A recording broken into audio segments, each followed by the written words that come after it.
ഞങ്ങളൊരു ക്യൂൻസിലാണ് ഉള്ളത്. ഞാൻ സ്റ്റെപ്പ് കേട്ടോ.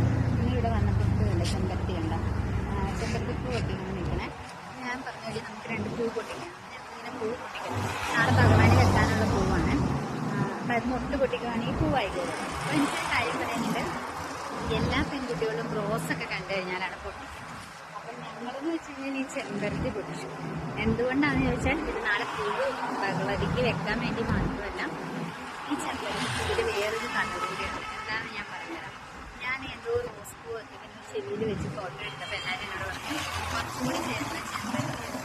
അപ്പോൾ തോന്നി ഞങ്ങൾക്ക് ഈ ചെമ്പരത്തിയുടെ ചുവട്ടിലെത്തില്ല, ചെമ്പരത്തിപ്പോൾ തന്നെയാണല്ലോ കുറച്ചും കൂടി ഞങ്ങൾക്ക് ചേരുകയാണ്. കറക്റ്റ് അല്ലേ? അങ്ങനെ ഞാൻ ചെമ്പരത്തി പറിച്ചു. അപ്പം അന്ന് പറഞ്ഞ ചേട്ടന്മാർ ചെവിയിൽ വെക്കാൻ പറഞ്ഞവർക്ക് വേണ്ടിയിട്ട് ഇന്ന് ഞാൻ ചെവിയിൽ വെച്ചിരിച്ചുകൊണ്ടിരിക്കുന്നു. ഓക്കെ, അപ്പം എങ്ങനെയുണ്ട്?